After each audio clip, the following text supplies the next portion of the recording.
Rolling. Okay. Guys, welcome back. We are back for the resurrection of my YouTube channel. Now, I always do this. I disappear for a while, and then I come back, I disappear, and I come back, and I disappear, and I come back. Well, I've disappeared, and here I am coming back again. Thank you, firstly, for you guys for always like tuning into my shit, watching my stuff, always supporting me when I'm there, when I'm not there. So many things went down in the since I last posted, really, which was about 9 months ago. Like, lots and lots of things happened, and I just thought I'd do a follow-up video to what's been going on in my life for the last 9 months, all the things that have happened in my life, all the changes that have happened in my life, and just a few works and projects I have going on at the moment that I want to fill you guys in on. I'm titling this video The Truth because I wanted to tell you guys the truth about what's happened in my life over the last 9 months or so. So I'm just going to cut straight to it, take it right from the start, which was August 12th. It was, as you guys may know, it was the WBFF Worlds Las Vegas competition I had. It was my first pro show I've ever done with the WBFF after earning my pro card in 2022. So as you guys know, I was like super disciplined and excited to make my pro debut. And I had my ambitions and sights set on winning the world title and becoming a world champion WBFF pro. Unfortunately, that didn't happen. A lot of things in the interim led up to many things arising after that competition, and even before. So I came 8th, wasn't very happy with that placing, don't really agree with that placing, and this is not me being like a spoiled brat or a sore loser or anything like that. So I'm just going to tell you guys the facts so you guys can decide for yourselves. I'm even going to put some photos up here of me and my competitors in the lineup so you guys can, judge it for yourselves, because they say like a picture says 1,000 words. So I will let the pics do the deciding, as you guys can hear what I'm actually saying, like what happened in the competition and stuff. So I came 8th out of 20 competitors, which is a bit strange because I may have been the most sliced and shredded guy on stage. There was one other dude named Liam. Perhaps he was more sliced than me, but I definitely would have been a close second. Liam placed second in the show and I placed 8th, which makes no sense because we're around similar body fat levels. And then the guy who won first was like around 9 or 10% body fat. And all the guys who came like second, third, fourth were also not as sliced as like what I was and what Liam was, which is weird, and which was why I found it very strange that I got 8th place. So firstly, I want to start off by saying one of my friends died backstage before his show. Rest in peace, Rich Henderson. You're a good man, a good family man, a good guy. He's a bit older. He's about, I do believe he's about 52 years old, and I believe he had cardiac arrest backstage after coming off stage, and yeah, he passed away at the venue. And I didn't know about this. No one else knew about this, and the WBFF kept this hidden from everyone, the competitors, the people, and the live stream that was going on for the whole world. They just kept it down wraps and just didn't mention it to anybody. I actually had to find out in the like most shittest way, which was like 2 days later through other competitors saying, "Did you hear that Rich passed away? That Rich passed away." I'm like, what? I'm like, what the hell? I was totally shocked.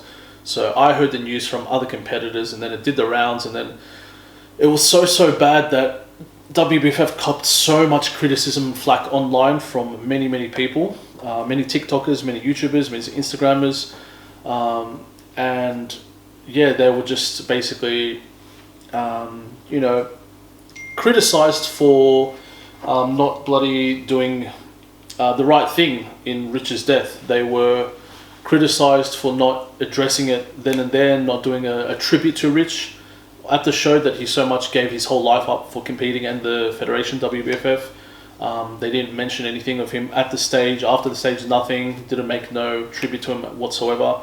And they waited till they copped all the criticism from fans and other competitors before they decided to come out and apologize and say something and make a statement, which I thought was absolutely disgusting, to say the least. How they treated another human being. And it's just so sad because, you know, if that was me or anyone with a bit of fame, that this would have been handled a lot differently, you know. They couldn't have hid it for that long. So it's just such a shame how things worked out and happened. And it really, like, I got to say, guys, it really, really rocked me. Very, very nice guy, very genuine. So I do send my condolences to him and his family. So imagine having to cop that while you're actually like carb depleted and very vulnerable and very hungry, very tired, very weak. It was just a lot to take in. It was really tough on me mentally. And what body fat percentage were you? What body fat percentage I was? Good question, my friend. I got down on my DEXA scan. It showed that I was 5.4% body fat. So it's the leanest I've ever been. And I was absolutely slight. Probably the best package I've ever brought. You know, if anything, I'm super proud with how I came in, how crisp I came in, how I brought my final package to the show. And on top of that, I did want to mention a few other things. WBFF also got criticized for having rigged competitions because the night before the WBFF Worlds Las Vegas show, 2 female bikini competitors were out at a Katy Perry concert with the judges' daughters. And lo and behold, they won their shows. And this was all leaked to the public and made apparent to the public, which just shows the favoritism amongst the athletes. And another point I wanted to mention, aside from the rigged comps, was the fact that a lot of the first, second and third place winners of like last year and the previous shows never received their prize money from Paul Dilletts. And this was all voiced and commented on the WBFF entertainment page, which by the way now they have actually taken off those posts. They had a post saying the official statement of change.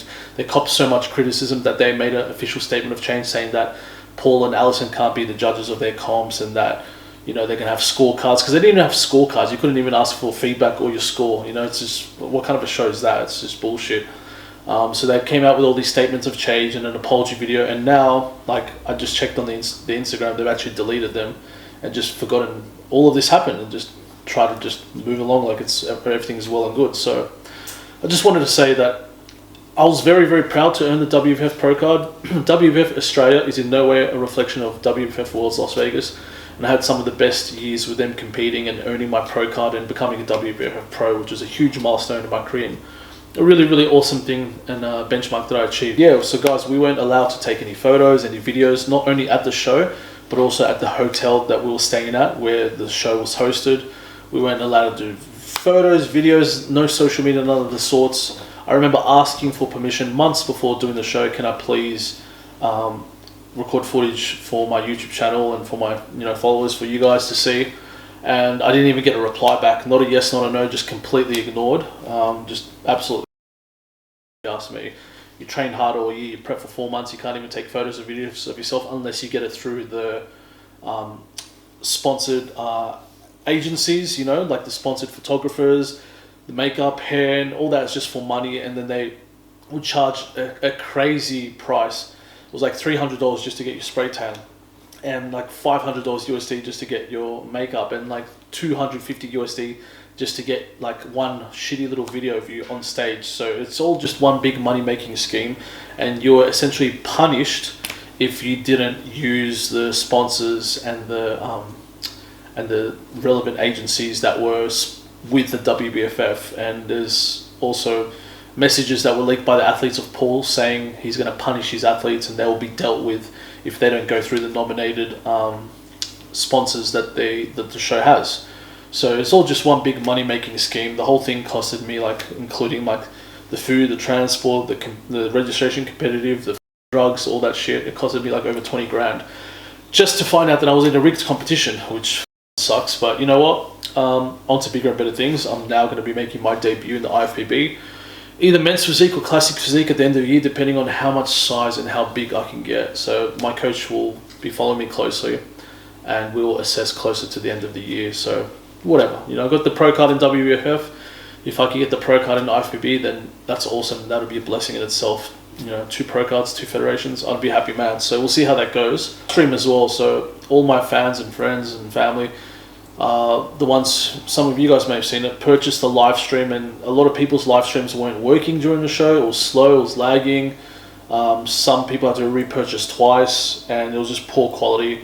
And again, that was around 200 USD just to watch a live stream. So these guys really were good at just just milking the absolute shit out of the athletes and their families, which is just shocking because we are the show. You know, without us there is no show. So how did you deal with your loss? What steps did you take afterwards?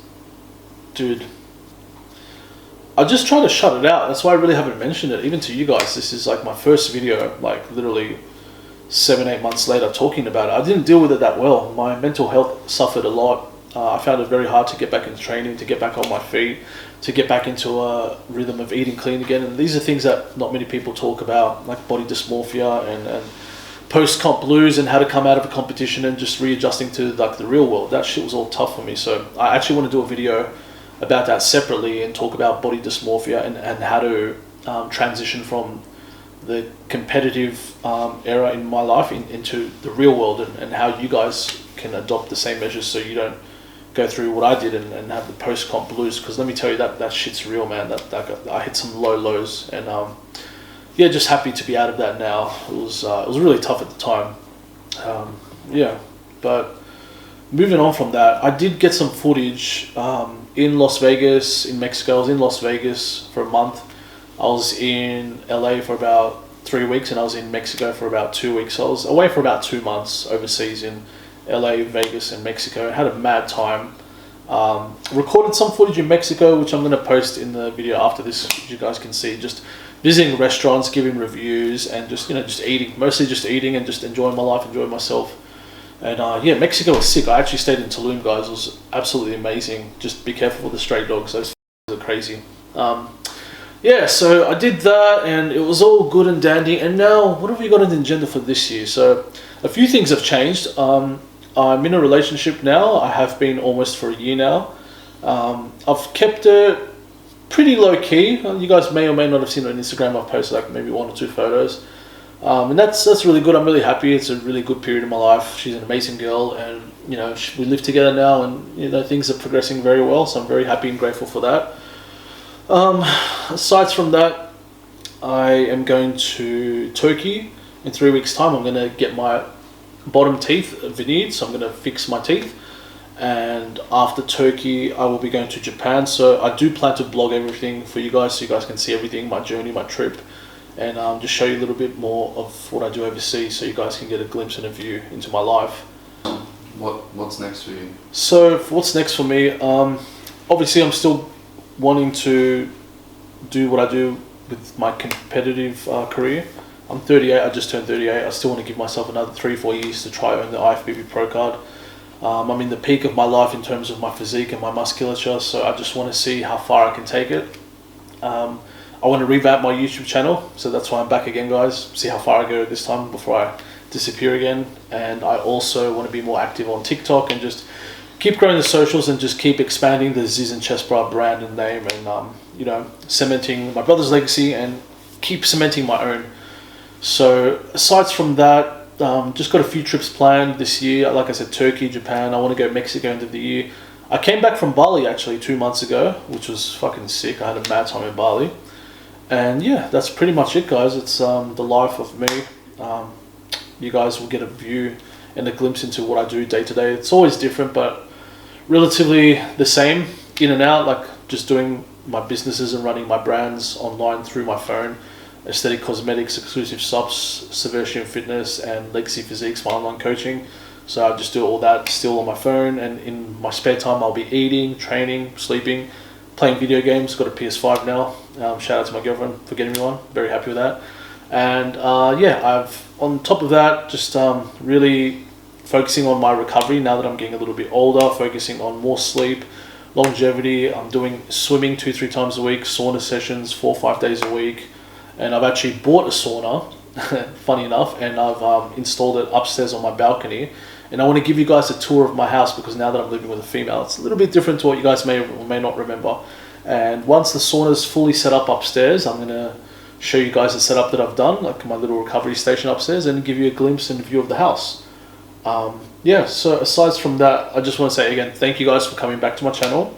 And I hope you guys enjoy the content that I'm going to be creating for you guys. And yeah, so wait for next week for the Mexico episode, I'll be chucking that up, as well as some bits and pieces of me just training, the foods I'm eating, lifestyles, my swimming regime, whatever. I'm just going to be posting a whole bunch of shit, and hopefully you guys enjoy it, and hopefully you guys can get some value from it. But your boy Chesty is back, and now I've got a deep tissue massage coming in about 30 minutes. I've actually injured my lower back. You guys know I injured my shoulder before.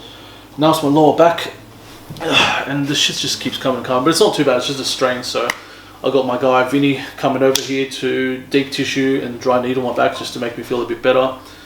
And yeah, you guys should have seen how big I was like 3 weeks ago before this injury. I was actually getting big. I was 94 kilos, around 10% body fat. Now I'm down to about 87 kilos, 88 kilos, 10% body fat. But give me a few weeks and I'll be posting update videos of me training on a pump, so you guys can just see like where I'm at. And I also want to talk a bit about my drug protocol, what I'm using, this and that, just to be like transparent with you guys, so you guys know what I'm doing and how I'm getting to where I'm needing to get. And yeah, I think that's everything. So thank you guys, and enjoy the rest of the snippets for this video and next week's video. Peace.